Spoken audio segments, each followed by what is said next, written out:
The Jefferson Town Green was developed early in the town's history. It quickly became a focal point for local business and activities in the town and remains so today.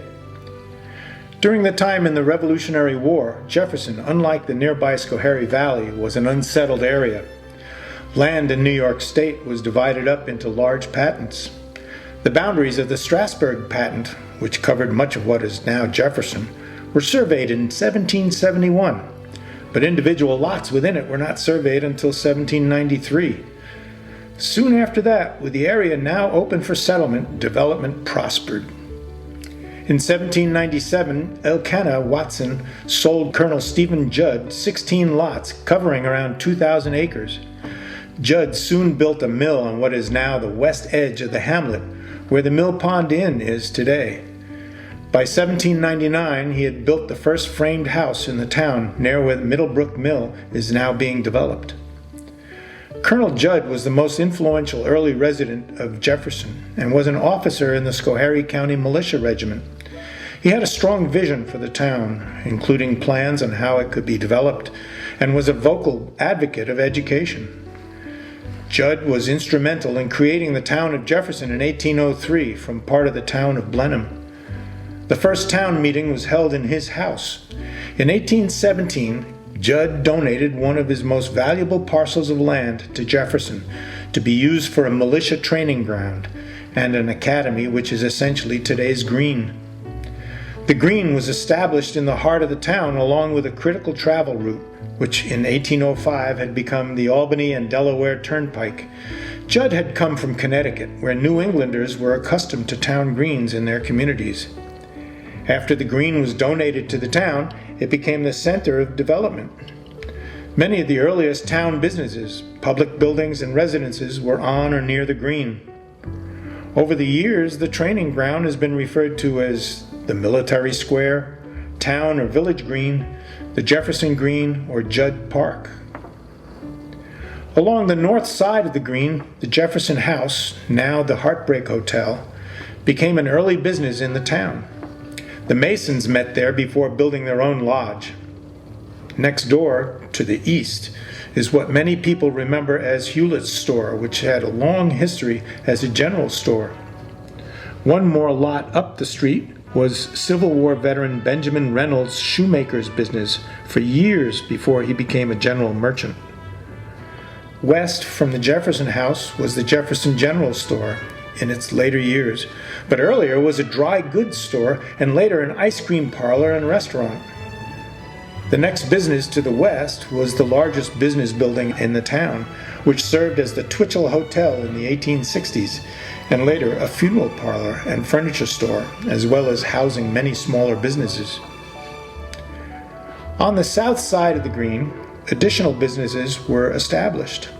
Where the post office is today was a tin shop in the early days, then a series of hardware stores. It also became R&B Treadwell's restaurant and billiard hall. 2 doors to the east was Charles T. McMinn's tailor shop in a small building which later became Moses Wilcox Law Office. At the corner of Main Street and Creamery Street, this building started out as a private residence, became the Presbyterian Parsonage, the Dart Inn, and most recently, the Virginia Queen, through a series of owners. Community buildings were also drawn to the neighborhood of the green. The original Presbyterian church was built at the extreme southwest corner of the green, but shortly thereafter burned down in 1836. The following year, the church was rebuilt just across on the west side of Creamery Street. It served Jefferson until closing and merging with the Methodist Church in 1923. After that, the building functioned as the high school's gymnasium and hosted the school's basketball games. The American Legion took over the building in 1946 and used it for their activities until 1967. Then it was turned over to the town, and plans were made to convert it into a Maple Museum and Community Center. The Jefferson Historical Society now leases the building and has been restoring it. The Methodist Church was originally near the west end of Main Street, but was moved to the outside the green's southeast corner in 1859. The church leaders wanted to locate in that area because of the green's prominence. A major restoration project was done on the church in 1892, with the belfry being removed from the center of the building and a steeple added off-center. The church's first parsonage was on the north side of Main Street, just west of the green. Jefferson's first school was a log structure on the green. Later, at the northeast corner of the green, the Jefferson Academy, a two-room school, and a larger school stood on the current site of the Methodist Church. In 1912, Jefferson opened a new town hall and opera house along Park Avenue at the southwest corner of the green. The first floor contained town offices, a room for voting, and space for the fire department. On the main floor was a theater with a stage and balcony with seating for 350 people. Many dances, school plays, concerts, graduations, and community events enlivened the building. It also served as the local movie theater, supervised by general store owner T.I. Hewlett. The Opera House was deemed obsolete once the 1937 brick schoolhouse was built, so it was torn down in 1959 and replaced with a cinder block town hall and fire department building, which is now serving as the post office. While most of the area surrounding the green was filled with commercial and community buildings, several homes were also present. The striking home of New York State Supreme Court Judge Charles E. Nichols was the eastmost home on Park Avenue. It and the large home next door burned down in the 1980s. Dr. Alfred Wood also lived on that street. Dr. Richtmeier Hubble lived in a large house with a turret on Main Street on the north side of the green. The green itself has been a hub of activity and many uses for years. The Grand Army of the Republic, an organization of Civil War veterans, held encampments on the green. However, in 1872, articles appeared in the Jeffersonian newspaper complaining about livestock running on the green and throughout Jefferson, as well as construction debris being dumped there. Rules were instituted to control the degradation of the area. In 1879, Reverend Charles H. Travis, the Methodist minister, arranged for the planting of 120 maple trees with a potato in each hole, in a double row around the green. The resulting trees were known as the Bridle Path or Lover's Lane. A contract was let to build a fence around the green that year, but documentation that the project was ever completed has not been found, and photos of the green do not show a fence. In 1894, the Jefferson Park Association was formed, and the green was dubbed Judd Park. The purpose of the new group was to beautify the area, and volunteers gathered to work on the park. That year a fountain was added to the center of the park, but periodically was a subject of editorials in the paper during times when it was not well maintained, or when the runoff from it accumulated in the yard of a neighbor. The Jefferson Cornet Band was founded in 1879 and regularly gave performances on the green. In 1900, the band had George W. Harris design a bandstand for the green. His brother, Fred Harris, built the structure. The band played from the stand on Saturday nights to large crowds, often accompanied by an ice cream social. In recent years, the Historical Society has hosted old-time brass band concerts at the bandstand. In 1911, the women of the community organized the Village Improvement Society. They added flowers to the green, obtained and maintained gas streetlights, cared for the old cemetery, and had town sidewalks repaired. They proposed restoration of the fountain in 1913. With the school immediately adjacent to the green, there was need for a place for students to release their energy. In 1923, a group advocated for the building of a playground next to the school, and a major fundraising effort was undertaken to pay for it. Teachers and businesses were enthusiastically involved in the effort, which led to the swing set, slide, and teeter-totter next to a baseball field. In 2019, a controversy erupted when the town's insurance company demanded that it remove the slide that was well known for its long, bumpy ride. There is a maypole nearby on the green, but when that was installed is unknown. It may first have been built as a giant stride swinging device. Croquet grounds were on the area at some point as well. Today's basketball court was originally a tennis court. In 1931, the town allocated money to grade and seed the green to facilitate maintaining it with a lawnmower. Between 1966 to 1968, Boy Scouts planted maple trees on the green around the time of the Maple Festival to replace lost original trees. A large wooden sign had been on the north side of the green with a roster of names of the men and women who served in World War II. In 1969, the town board decided to replace that sign with a large boulder with a metal plaque honoring local veterans of all wars. In 1976, hardware store owner Walter Dittmeyer and the town supervisor Charles Buck Sr. each planted an evergreen on the green. The next year, the town had repairs done to the bandstand. The benches were painted, hedges trimmed, and a rustic fence was erected.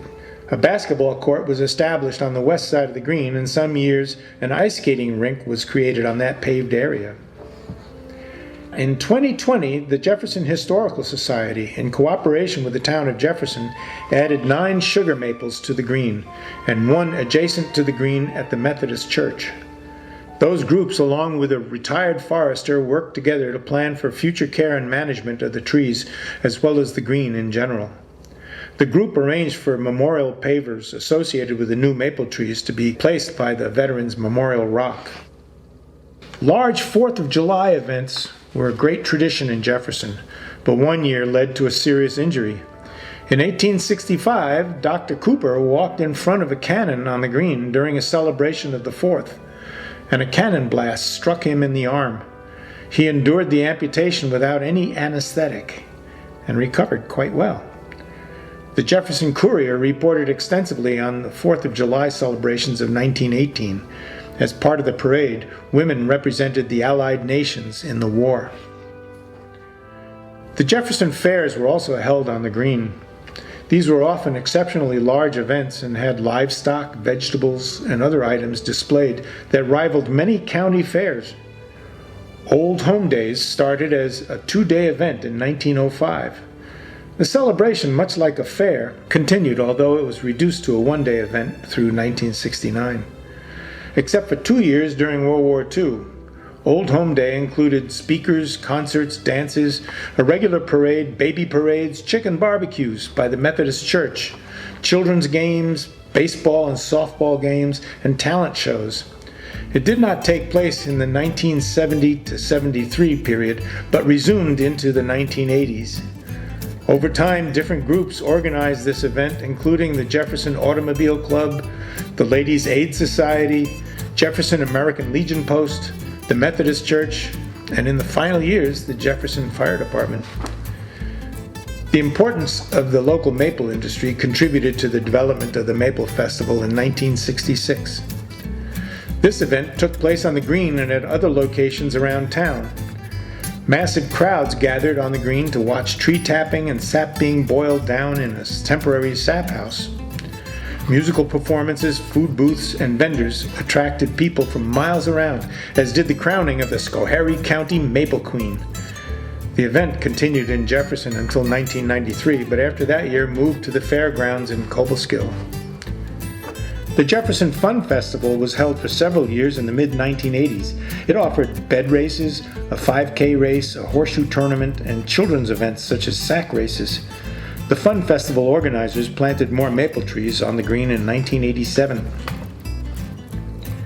Jefferson celebrated its bicentennial in 2003 with a large event on the green. The next year, the name Heritage Day was first used for this new annual event, much like Old Home Days, with a parade, vendors, and music on the green. In recent years, the Jefferson Historical Society has sponsored blues maneuver concerts on the green the night before Heritage Day. The Society has also had displays of old Jefferson photos and memorabilia in the Maple Museum, or more recently, Judd Hall, on Heritage Day. The Fire Department has done barbecues, and the Methodist women have sold pies. This event has occurred each year since the bicentennial, except for 2020 when it was canceled due to the COVID pandemic. The Historical Society started running a farmers market in 2017 in the Maple Museum. More recently, they were held on the green. The Green is at the center of Jefferson, and commercial, public, and residential development has flourished around it. The Green continues to attract new businesses such as the Jefferson House Airbnb in the former Wilcox residence. It provides an extremely attractive center for the town. For over 2 centuries, it has been the gathering place within the community for special events, as a place to relax and for children to play. It is a great resource that few other local towns can equal. Colonel Stephen Judd's legacy continues to evolve and prosper.